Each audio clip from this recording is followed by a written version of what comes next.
بسم اللہ الرحمن الرحیم۔ تو بریک سے پہلے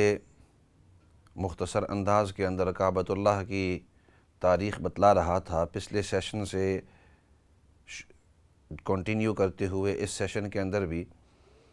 اور بات یہاں تک پہنچی کہ نبی کریم صلی اللہ علیہ وسلم نے اپنی حدیث فرمائی کہ جس کے اندر ارشاد فرمایا کہ اے عائشہ، آپ کے قوم ابھی ابھی نئی اسلام کے اندر داخل ہوئے ہیں، اگر مجھے یہ اندیشہ نہ ہوتا کہ ان کے دل کے اندر کہیں کمزوری نہ آ جاتی اور ان کے درمیان فتنہ نہ پڑ جاتا تو میں چاہتا کہ کعبۃ اللہ کے دروازے کو زمین تک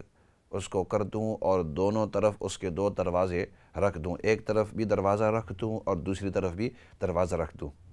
اب یہ حدیث اس لیے بھی میں نے عرض کی کہ اس کا پھر بعد میں کعبۃ اللہ کی تعمیر پر کچھ اثر بھی ہوا ہے۔ ایسا کرتے ہیں، کافی ساتھی کافی دیر سے انتظار کر رہے ہیں کالوں کے اوپر، کچھ کالیں بھی لے لیتے ہیں اور پھر اس کے بعد جو ہے اگر وقت بچا تو اس کی مختصر جو باقی تاریخ ہے وہ بھی عرض کرتے جائیں گے۔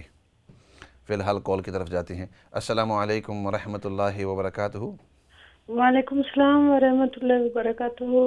مولانا صاحب، ایک میری گزارش ہے اور دوسرا میرا سوال ہے، پلیز۔ جی ضرور۔ میرا پہلی گزارش یہ ہے کہ حجر اسود کے پاس جو اتنی بے حرمتی کی جاتی ہے اور اتنی زیادہ بھیڑ اور دھکے، اور جو مطلب کہ دیکھ کے انسان کے رونگٹے کھڑے ہو جاتے ہیں، اللہ کا گھر ہے، اس کے باہر کوئی ایسا انتظام نہیں ہو سکتا؟ سب مل کر کچھ ایسا انتظام کریں کہ اس طرح کی بھیڑ نہ ہو، اور آرام سے جو ہے کوئی گارڈز وغیرہ ایسے رکھیں جو ایک طرف سے لوگ جائیں اور دوسری طرف سے نکل جائیں، کیونکہ جو لوگ وہاں پہ جا کے اندر جاتے ہیں وہ باہر نکلنے کا نام نہیں لیتے، اور پھر اوپر سے جو کچھ ہوتا ہے وہ سب کو معلوم ہے کہ کس طریقے سے بے حرمتی کی جاتی ہے۔ صحیح، بہت بہت خوب، اور ضرور اس کے اوپر میں بات چیت کروں گا۔ ایک اور میرا یہ ہے کہ ہیلو، جی آپ کی آواز آ رہی ہے، بالکل جی۔ میں سے ایک سوال پوچھنا چاہتی ہوں کہ دیکھیں کہ جو نبی کریم صلی اللہ علیہ وآلہ وسلم کے پاس ایک آیا سائل، تو اس نے کہا کہ میرے پیٹ پر 2 پتھر باندھے ہوئے ہیں، تو نبی کریم صلی اللہ علیہ وسلم نے دکھایا کہ میرے پیٹ کے اوپر 3 پتھر باندھے ہوئے ہیں، جی تو وہ ان میں سے تھے لوگوں کے ساتھ اس طرح وہ۔ لیکن آج کل جو ماسک ہم نے لگایا ہوا ہے چہرے پر کہ ہم مسلمان ہیں، لیکن جو ہمارے عمل ہیں، جو ہمارے کردار ہیں، وہ میچ نہیں کرتے، تو یہ ماسک کس طرح اترے گا اور کس طریقے سے ہمارے کردار جو ہیں، صرف نماز اور روزے اور حج تک ہم نے اپنے آپ کو محدود کر دیا، لیکن کردار میں صرف ایک ایسے لگتا ہے جیسے ہم نے ماسک چڑھائے ہوئے ہیں، اور بہت کچھ کرنے کی ضرورت ہے۔ ویری گڈ سجیسٹن جی، اور لوگوں نے آپ کی آواز سن لی، اور ضرور اگر وقت ہوا تو اس کے اوپر تھوڑی سی بات چیت کریں گے۔ اگلی کال کی طرف جاتے ہیں۔ السلام علیکم ورحمۃ اللہ وبرکاتہ۔ وعلیکم السلام ورحمۃ اللہ وبرکاتہ۔ مولانا صاحب، آپ سے پوچھنا ہے کہ پچھلے ہفتے ایک بہن نے آپ سے سوال کیا تھا قبرستان کے بارے میں۔ میرا بھی سوال اسی نوعیت کا ہے، لیکن تھوڑا سا فرق ہے۔ وہ یہ ہے کہ کچھ ہفتے پہلے ایک میری پہچان والی کی ڈیتھ ہو گئی، تو مجھے بھی ان کو غسل دینے جانے کا اتفاق ہوا۔ تو جو عورت غسل دیا، اس نے آخر میں کفن پہنانے کے بعد اسے کریم لگائی چہرے پہ اور آنکھوں میں سرما ڈالا، جبکہ میں نے پڑھا تھا کہ ایک بار غسل دے دو تو پھر اس کو کوئی چیز لگانی نہیں چاہیے۔ تو آپ ذرا اس پہلو پہ واضح کریں روشنی ڈال کے۔ ٹھیک ہے، انشاءاللہ، بہت اچھا۔ اس کے اوپر اوکے، پہلے السلام علیکم۔ جی اس کے اوپر پہلے بھی کچھ ہفتے پہلے میں نے تھوڑی سی بات چیت کی تھی، لیکن دوبارہ اب تاکید سے اس کے اوپر بات چیت کروں گا انشاءاللہ۔ آپ نے جو بات چیت کی حجر اسود کے بارے میں، تو واقعی اس طرح ہوتا ہے کہ وہاں ازدحام ہوتا ہے، اور انشاءاللہ میرا دل ہے کہ پورا ایک مستقل جب تاریخ یہ ختم ہوگی کعبۃ اللہ کی اور مختلف جو مقامات ہیں ان کی تھوڑی سی وہ بات چیت کروں گا، تاکہ جو سامعین ہیں، ناظرین ہیں، ان تک ان چیزوں کے ایکسٹرا معلومات جو عام طور پر فراہم نہیں ہوتی ہمارے دین کے بارے میں، ہماری ہسٹری کے بارے میں، ہماری تاریخ کے بارے میں، تو وہ آپ تک پہنچ جائے۔ تو من جملہ ان میں سے حجر اسود کی بھی انشاءاللہ تاریخ تھوڑی سی عرض کروں گا، اور اس وقت ذرا یعنی تفصیل سے بات عرض کروں گا کہ وہاں جو جانے والے ہیں وہ کس انداز میں حجر اسود کا احترام کریں اور کرنا چاہیے۔ لیکن مختصر ابھی چونکہ آپ نے سوال کر ہی لیا، وہ یہ کہ حجر اسود کو ہاتھ لگانا اس کو کہتے ہیں استلام، اس کا استلام کرنا یہ سنت ہے، اس کو سلام کرنا یہ سنت ہے، لیکن کسی دوسرے شخص کو تکلیف دینا یہ گناہ ہے، حرام ہے۔ تو ایک طرف ایک شخص جاتا ہے ایک سلام کرنے کے لیے، ایک سنت پورا کرنے کے لیے، تھوڑا سا ثواب لینے کے لیے، لیکن دوسری طرف اگر کسی کو اس نے دھکا دیا یا کسی کو تکلیف دی تو وہ بھی اللہ کے گھر کے اندر آئے ہوئے ہیں، وہ بھی اللہ کے مہمان ہیں، آپ بھی اللہ کے مہمان ہیں، گویا آپ اللہ کے مہمانوں کو تکلیف دے رہے ہیں۔ ویسے بھی کسی مسلمان کو کسی شخص کو تکلیف دینا حرام ہے، اور کعبۃ اللہ کے سامنے مسجد حرام کے اندر کسی کو تکلیف دینا اور زیادہ گناہ ہے۔ تو اس لیے جتنے بھی خواتین و حضرات جو وہاں جاتے ہیں، چاہے عمرہ پر جائیں، حج پر جائیں، وزٹ پر، تو میں یہ درخواست کروں گا کہ اگر بآسانی اگر آپ وہاں تک پہنچ سکتے ہیں، اور بآسانی کوئی نہیں پہنچتا، تو اس لیے یہ شرط ہے اگر بآسانی آپ پہنچ سکتے ہیں تو آپ جا کر وہاں اس کو استلام کر لیں، اور اگر آسانی کے ساتھ آپ نہیں پہنچ سکتے یا کسی کو تکلیف دیے بغیر آپ وہاں نہیں پہنچ سکتے تو آپ نہ کریں۔ نبی کریم صلی اللہ علیہ وسلم کے بارے میں آتا ہے کہ آپ صلی اللہ علیہ وسلم طواف کر رہے تھے، اور آپ صلی اللہ علیہ وسلم کا طواف کے دوران آپ کے پاس اپنی لکڑی مبارک تھی، اس کو چھڑی کہتے ہیں، تو آپ صلی اللہ علیہ وسلم نے، اس پین کے ساتھ میں عرض کرتا ہوں، آپ صلی اللہ علیہ وسلم نے دور سے حجر اسود کو اس طرح اشارہ کیا اور پھر اس کو اس طرح چوم لیا، ورنہ نبی پاک صلی اللہ علیہ وسلم خود اگر وہاں جاتے اور اس کو اپنے ہاتھ سے استلام کرنا چاہتے تو وہاں صحابہ اکرام میں سے کوئی آپ کو روکتا نہیں، بلکہ آپ کے سامنے بھی نہیں آتا۔ آپ صلی اللہ علیہ وسلم اگر اس طرف جاتے تو سب کے سب صحابہ وہاں سے ہٹ جاتے اور آپ کے لیے جگہ چھوڑتے، لیکن نبی کریم صلی اللہ علیہ وسلم نے یہ بھی ہمیں طریقہ سکھایا ہے کہ اگر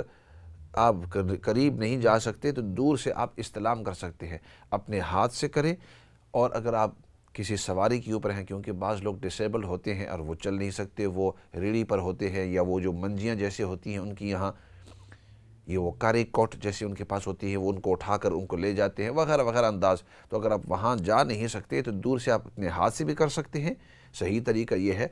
کہ اگر حجر اسود بالکل ادھر سامنے ہے، اس کو دور سے آدمی اس طرح کر کے اپنے ہاتھ کو چوم لے، تکبیر کہتے ہوئے آف کورس، لیکن وہاں جانا اور ایک دوسرے کو اس طرح دھکے دینا اور کسی کو کھینچنا اور کسی کے آگے جانا یہ بالکل مناسب نہیں ہے، مسلمان کی شان کے مناسب نہیں ہے، انسانیت کے، بلکہ ایک میچور اگر وقار والا آدمی ہو، عزت احترام والا آدمی ہو، تو آپ ایسے دھکے کے اندر، دوم کے اندر، اور پھر وہاں جو ہے مرد بھی ہوتے ہیں، عورتیں بھی ہوتی ہیں، بے احترامی بھی ہوتی ہے، بے پردگی بھی ہو جاتی ہے۔ آپ سب لوگ میں سے کتنے لوگ ادھر گئے ہوئے ہیں، آپ نے وہاں دیکھا ہے، بعض اوقات تو انسان کی جان خطرے کے اندر ہو جاتی ہے، اور خاصتاً پھر حج کے موقع کے اوپر کہ وہاں لاکھوں کی تعداد کے اندر لوگ آتے ہیں، اور ان کے ذہن کے اندر ہوتا ہے کہ اگر وہاں سب لوگوں نے ہجوم کر کے حجر اسود کے اوپر وہ اپنا استلام کرنا چاہتے ہیں تو میں بھی اس کے اوپر استلام کر لوں، اور اس کا پھر نتیجہ یہ ہوتا ہے کہ جب وہ دیکھتے ہیں وہاں ازدحام ہے تو ازدحام کے طور پر وہ اپنے ایک دوسرے کو دھکا دیتے ہیں، تو بھائی اس طرح مناسب نہیں ہے، بجائے ثواب کے آپ کو گناہ مل رہا ہے۔ اور دوسری بات، میں وہاں کچھ لوگ تھے ایک مرتبہ، تو وہ جانے لگے تو میں نے ان کو آہستہ سے اس طرح کیا، میں نے کہا بھائی آپ کو جانے کی ضرورت نہیں ہے، میں نے کہا جتنی دیر آپ ادھر کھڑے رہیں گے، انتظار کرتے رہیں گے، آدھا گھنٹہ پونا گھنٹہ، تو اس آدھے پونے گھنٹے کے اندر اندازہ لگا لو کہ آپ کتنے چکر لگا لیں گے کعبۃ اللہ کے، وہاں آدھا گھنٹہ انتظار کرتے کرتے لائن کے اندر، تاکہ میں حجر اسود کو استلام کر لوں، اس کو ہاتھ لگا دوں، تو بجائے وہاں کھڑے ہونے کے آپ نیکی کمانے کے لیے آئے ہیں، آپ اس طرح کرو کہ یہاں طواف کرتے رہو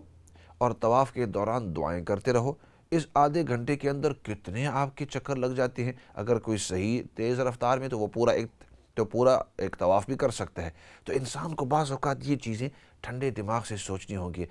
اور پھر بہت سارے لوگ وہ اس لیے کرتے ہیں، اللہ معاف کرے، وہ اس لیے کرتے ہیں لوگوں کے دکھلانے کے لیے۔ وہ کہتے ہیں بھائی میں ادھر گیا تھا اور میں نے 2 مرتبہ یا 3 مرتبہ میں نے حجر اسود کو اس مرتبہ اپنے اس حج کے سفر کے اندر میں نے ہاتھ لگایا ہے،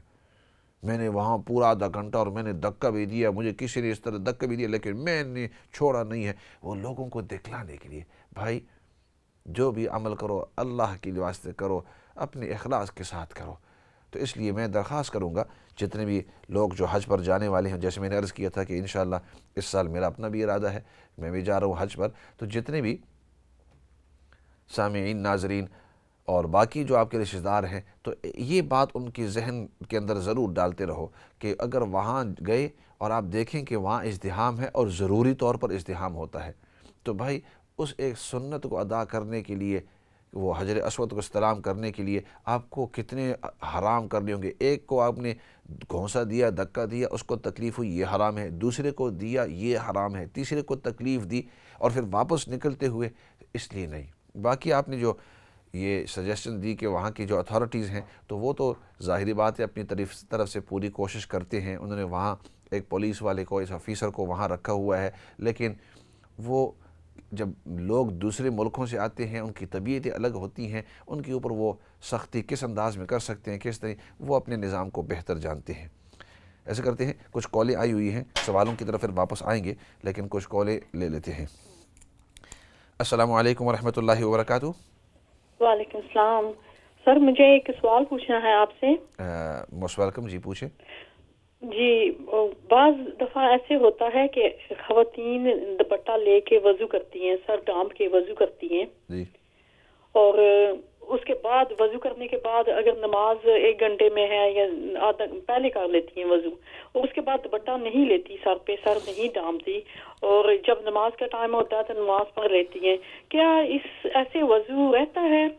وضو ہو جائے گا؟ ٹھیک ہے، انشاءاللہ آپ سنتے رہیں، اور دیکھتے رہیں۔ دوسرا سوال یہ ہے، دوسرا سوال بھی ہے، ٹھیک،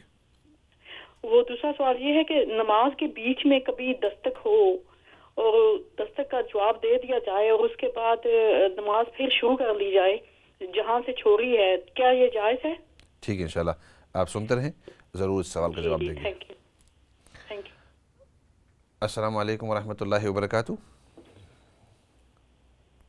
السلام علیکم۔ السلام وعلیکم علیکم۔ السلام، فضلات صاحب، حبیب اقبانی بات کروں میں بریڈ فورڈ سے۔ ٹھیک، 2 کوئک کوسچنز آپ سے پوچھنے، ایک تو یہ کہ مہر کی رقم کیا ہونی چاہیے اور یہ کون ڈیسائیڈ کرتا ہے، لڑکے والے یا لڑکی والے؟ اوپر ذرا آپ کی یعنی پہلا سوال سمجھ نہیں آیا صحیح۔ جی، مہر کی رقم مہر، اچھا مہر، جی کتنی ہوتی ہے اور کون ڈیسائیڈ کرتا ہے، لڑکے والے یا لڑکی والے؟ ٹھیک ہے۔ اور دوسرا یہ ہے کہ نکاح اور سول رجسٹریشن کیا یہ دونوں ساتھ ہو سکتے ہیں یا دونوں کو سپریٹ کرنا پڑتا ہے؟ اگر اس کا کچھ ٹائم میں جواب دے دیں تو بہت نوازش ہوگی۔ ٹھیک ہے، انشاءاللہ۔ کون بات کر رہے ہیں؟ آپ نے نام بدلا؟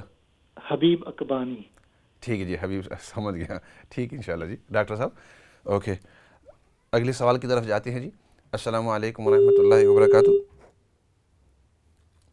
ایسے کرتے ہیں، یہ جو سوالات آئے ہیں ان سوالوں کے جواب دے دیتے ہیں، پھر واپس آئیں گے، اگر وقت بچ گیا تو اپنے جو تاریخ کعبہ کا موضوع ہے اس کو مکمل کریں گے۔ آپ نے سوال کیا قبرستان کے بارے میں، کہ تو قبرستان کے بارے میں تو پوری تفصیل پچھلے سیشن کے اندر عرض کی تھی کہ انداز کیا ہونا چاہیے، کس انداز میں لوگ جاتے ہیں، وہاں کون سی خرافات ہوتی ہیں اور کس انداز میں آج پوری تبدیلی ہو گئی، اور اگر قبرستان میں جائیں تو کس نیت سے جانا چاہیے، اور حدیث پاک جو عرض کی تھی۔ لیکن آپ نے پوچھا کہ غسل آپ لوگوں نے دیا اور وہاں کسی عورت کو آپ نے غسل دینے کے بعد آپ نے دیکھا کہ انہوں نے اس کو سرما لگایا، کریم لگائی وغیرہ، تو میں یہ عرض کروں کہ اس سے زیادہ ایک قدم آگے کچھ عورتیں آئی تھی وہاں ہمارے پاس ایک ڈیلیگیشن کے طور پر پوچھنے کے لیے، اور انہوں نے کہا کہ ہمارے یہاں ایک میت تھا، جب اس کو غسل دیا، غسل دینے کے بعد اس کی فل میک اپ کی، ہم نے ان لوگوں نے فل میک اپ کی، تو انہوں نے کہا کہ کچھ لوگ کہہ رہے ہیں کہ نہیں کرنا چاہیے، کچھ لوگ کہتے ہیں کرنا چاہیے، آپ ہمارے لیے فیصلہ کر دیں۔ تو میں نے ان کو یہ بتلایا کہ میں نے کہا کہ بھائی یہ نئے کام شروع نہ کرو، شریعت میں اس طرح کوئی چیز نہیں ہے۔ شریعت میں یہ ہے کہ آپ میت کو غسل دے دیں، اور غسل دینے کے بعد کفن کے اندر سادگی کے ساتھ اس کو کفن کے اندر رکھ کر، اور پھر اس کو اپنے جو کافن ہے، وہ جو تابوت ہے، اس کے اندر رکھ کر اس کو لے جاؤ اور اس کا جب جنازہ ہو جائے، جنازہ کے بعد اس کو دفن کر دو۔ یہ جو نئے نئے طریقے ہم نے شروع کیے نا کہ غسل دینے کے بعد اس کا فل میک اپ کرتے ہیں، بھائی آج تک کبھی اس طرح ہوا نہیں ہے۔ اور دوسری بات، آپ میک اپ کیوں کر رہے ہیں؟ اس کی وجہ کیا ہے؟ یہ تو وہ موقع ہے کہ اس کو دیکھ کر لوگوں کو عبرت محسوس ہو، یہ نہ ہو کہ اس کو ہم نے شادی کے لیے تیار کرنا ہے۔ یہ تو عبرت کا مقام ہے۔ جیسے میں نے پچھلے سیشن کے اندر قبرستان کے بارے میں کہا تھا کہ نبی کریم صلی اللہ علیہ وسلم نے فرمایا فَإِنَّهَا تُذَكِّرُكُمُ الْآخِرَةَ، اس لیے کہ یہ تمہیں آخرت کی یاد دہانی کراتی ہے۔ تو اس لیے جب ہم جنازہ پڑھتے ہیں، جنازہ پڑھنے کے بعد میت سامنے ہوتا ہے، یا جن عورتوں نے اس کا غسل دیا ہے، غسل کے بعد آپ جب نکالیں گے، جو گھرانے والی اس عورتیں ہوں گی، اس عورت کو دیکھیں گی، یا جنازے کے بعد جب ہم مرد کو دیکھتے ہیں، تو یہ جو دیکھنا یہ ہمارے لیے آخرت کی یاد دہانی ہونی چاہیے کہ آج یہ شخص فوت ہو گئے ہیں، کل میری بھی باری ہے، یا آج ہو سکتا ہے میری بھی باری ہو، اور اس وقت کے لیے میں نے کیا تیاری کی ہوئی ہے۔ لیکن یہ جو اب نئی شروع کر دیے، اس کی اجازت نہیں ہے شریعت میں۔ آپ اس کو شادی کے لیے تیاری کر رہے ہیں، یا کسی خاص فنکشن کے لیے آپ اس کے لیے تیاری کر رہے ہیں کہ آپ اس کو سرما بھی ڈالتے ہیں، اس کی کریمیں لگاتے ہیں، پھر اس کے بعض لوگوں سے سنا ہے کہ ان کے جو یہ بال ہوتے ہیں، آئی براؤز، وہ کرتے ہیں، ویسے بھی تو اس کے گناہ ہے۔ پھر ہم نے سنا ہے کہ اس کے جو بال بناتے ہیں اور اس کے کومنگ کرتے ہیں اور پتہ نہیں کیا کرتے ہیں۔ اس طرح کی باتیں شریعت کے اندر نہیں ہیں بھائی۔ یہ نئی بدعات جو ہیں، اس کو شروع نہ کرو۔ اور جو ناظرین سامعین میری بات سن رہے ہیں، ان تک تو بات پہنچ گئی، جو نہیں سن رہے کم از کم ان تک بھی بات پہنچا دینا کہ اس طرح کی اجازت نہیں ہے۔ سادگی کے ساتھ غسل کرنے کے بعد اس کو کفن کے اندر ڈال دیں، کفن کے اندر، کیونکہ تھوڑی دیر کے بعد جب اس کا جنازہ ہو جائے، جنازے کے بعد اس کو قبر کے اندر دفن کیا جائے گا، اور ادھر آپ چھوڑ دیں گے۔ وہاں نہ آپ کے کپڑے کام آئیں گے، نہ آپ کا مال کام آئے گا، نہ آپ کی جائیداد کام آئے گی، نہ آپ کی اتھارٹی کام آئے گی۔ وہاں صرف اور صرف یقین کرو آپ کے اعمال کام آئیں گے۔ یہاں سے اگر آپ نے اس کا میک اپ کیا، یہاں سے آپ نے اس کے بہترین کپڑے پہنائے، تھوڑی دیر کے بعد جب وہ قبر کے اندر جا کر قبر کے اوپر مٹی پھینکیں گے، اس چہرے کے اوپر، اس کپڑے کے اوپر مٹی آئے گی، وہ چند دنوں کے اندر وہ انسان جو ہے وہ پھول جاتا ہے، پھٹ جاتا ہے، وہ تمام کی تمام انسان کے اوپر حالات آتے ہیں۔ آپ لوگوں کو آپ اس سے واقف ہیں، میں آپ کو صرف اس کی طرف دھیان دلانا چاہتا ہوں۔ تو اس لیے جب میت کا غسل ہو جائے، غسل کے بعد سادگی کے ساتھ جو کفن کا انداز ہے، اس طریقے سے مرد کا کفن کا انداز الگ ہے، عورت کے کفن کا انداز الگ ہے۔ اس کفن دفن کرنے کے بعد اس کو جنازے تک پہنچا دو، جنازے کے بعد اس کا جو آخری مرحلہ ہے قبر، اس تک اس کو پہنچا دو۔ اور ہم باقی جو ابھی تک زندہ ہیں، ہمارے لیے وہ ایک عبرت کا مقام ہونا چاہیے۔ اس کے بعد جو سوال ہوا، آپ نے سوال کیا خواتین اگر ان کے سر سے دوپٹہ ہٹ جائے تو اس سے وضو نہیں ٹوٹتا۔ ہم نے سوال کیا کہ اگر ہم نے وضو کر لیا اور ابھی نماز کا وقت نہیں ہے، دوپٹہ سر پر نہیں رکھا، اور اپنے گھرانے کے اندر چونکہ پردہ ہوتا ہے، آپ کے بیٹے ہوتے ہیں، ہسبینڈ ہوتے ہیں وغیرہ، تو ادھر اگر دوپٹہ سر پر اتر گیا کسی وجہ سے، یا نہیں رکھا یا کوئی اس طرح، تو اس سے وضو کے اوپر اثر نہیں ہوتا۔ ہاں البتہ نماز کے دوران اگر دوپٹہ اتر جائے اور وہ اترا رہے 3 سبحان اللہ تک، سبحان اللہ سبحان اللہ سبحان اللہ، تو اس کی وجہ سے نماز پر اثر پڑتا ہے، نماز ٹوٹ جاتی ہے۔ لیکن دوپٹے کے اترنے کی وجہ سے آپ کی وضو پر اثر نہیں پڑتا۔ اس کے بعد آپ نے سوال کیا کہ اگر نماز پڑھ رہے ہیں اور اس دوران اگر نوک ہو جائے تو آیا ہمیں ڈور آنسر کرنا چاہیے یا نہیں؟ تو اس کے 2 طریقے ہیں۔ اگر آپ ایسی جگہ پر کھڑے ہیں کہ اگر آپ زور سے اللہ اکبر کہیں، یا آپ جو پڑھ رہے ہیں اس کو زور سے پڑھ لیں، اور اگلے آدمی کو آواز آ جائے اور اس کو پتہ چل جائے کہ یہ نماز میں ہے، تو وہ انتظار، یعنی اس کو آپ اشارہ کر دیں۔ مثال کے طور پر میں پڑھ رہا ہوں الحمدللہ رب العالمین الرحمن الرحیم، اور اس دوران نوک ہو جائے تو میں زور سے الرحمن الرحیم مالک یوم الدین ایاک، زور سے آپ پڑھیں گے، تو اس سے اگلے کو اندازہ ہو جاتا ہے کہ یہ نماز پڑھ رہے ہیں اور میں انتظار کر سکتا ہوں یا کر سکتی ہوں۔ لیکن یہ تو اس وقت کہ اگر آپ کی آواز مثال کے آپ پوچھ کے اندر پڑھ رہے ہیں یا ہال کے اندر پڑھ رہے ہیں یا آپ کے جس کمرے کے اندر پڑھ رہے ہیں بالکل دروازہ فرنٹ ڈور جو ہے اس کے ساتھ ہے، بعض اوقات آپ دوسرے کمرے میں ہوتے ہیں اور وہ بیل ہوتی ہے تو اس وقت آپ ان تک یہ میسج پہنچا نہیں سکتے کہ میں نماز کے اندر مشغول ہوں، تو پھر اس وقت بہتر یہ ہے کہ آپ نماز اپنی توڑ دیں۔ اس کی وجہ یہ ہے کہ اگلے کو تو نہیں پتہ کہ آپ نماز پڑھ رہے ہیں، وہ ایک مرتبہ نوک کریں گے، 2 مرتبہ، اور ہو سکتا ہے کہ وہ چلے جائیں، ہو سکتا ہے اٹ واز سمتھنگ امپورٹنٹ، ہو سکتا ہے وہ دور سے کوئی مہمان آیا ہو سکتا ہے کوئی ایمرجنسی ہو سکتا ہے بچے ہیں اور ان کی اور کوئی جگہ نہیں وغیرہ وغیرہ۔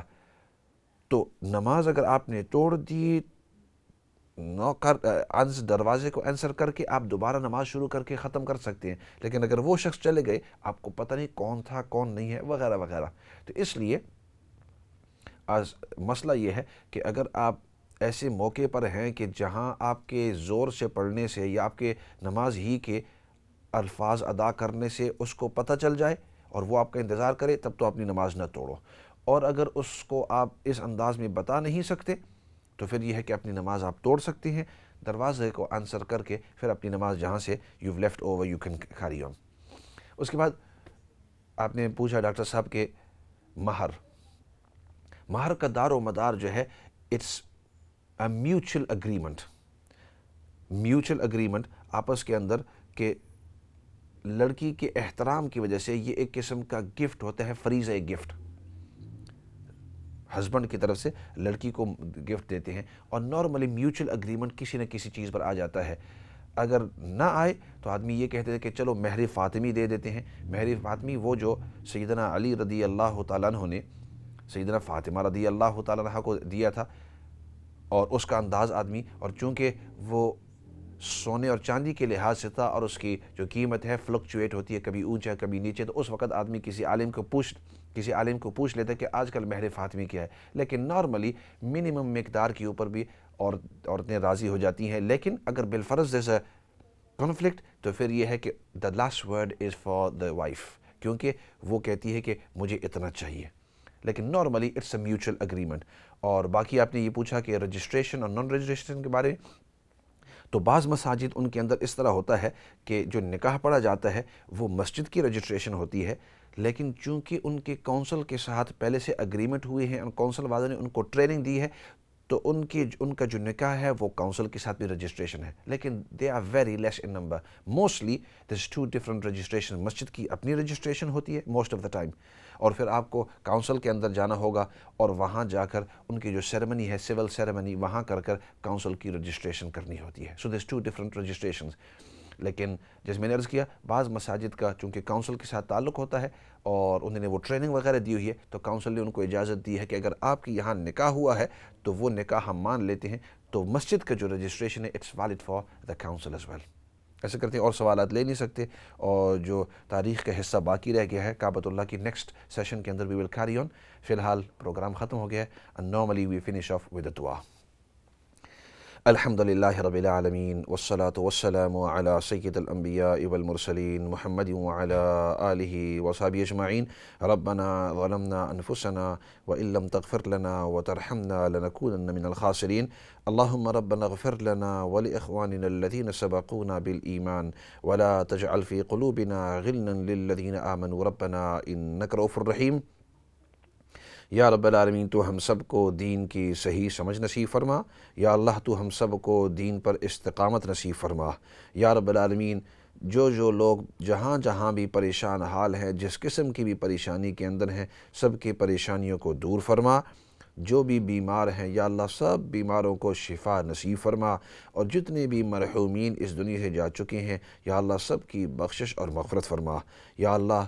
نبی پاک صلی اللہ علیہ وسلم کی تمام سنتوں پر پورے طور پر ہم سب کو عمل کرنے کی توفیق نصیب فرما، تیرے احکامات پر ہمیں پورے طور پر عمل کرنے کی توفیق نصیب فرما۔ یا اللہ تیرا تقوی نصیب فرما، اور نبی پاک صلی اللہ علیہ وسلم کے ساتھ سچا عشق سچی محبت ہم سب کو نصیب فرما۔ یا اللہ موت کے بعد جتنے بھی مراحل ہیں ہم سب کے لیے آسان فرما۔ نبی کریم صلی اللہ علیہ وسلم نے جتنی بھی خیر کی دعائیں مانگی ہیں ان تمام دعاؤں کے اندر ہم سب کو حصہ نصیب فرما، اور نبی پاک صلی اللہ علیہ وسلم نے جن چیزوں سے حفاظت اور پناہ مانگی ہے یا اللہ ان تمام چیزوں سے حفاظت اور پناہ نصیب فرما، اور یا اللہ سب سے بڑی بات وہ تیری رضامندی ہے، یا اللہ دنیا اور آخرت کے اندر تو ہم سب کو اپنی رضامندی نصیب فرما۔ سبحان ربک رب العزت عما یصفون وسلام علی المرسلین والحمد للہ رب العالمین برحمتک یا ارحم الراحمین۔ والسلام علیکم ورحمۃ اللہ وبرکاتہ۔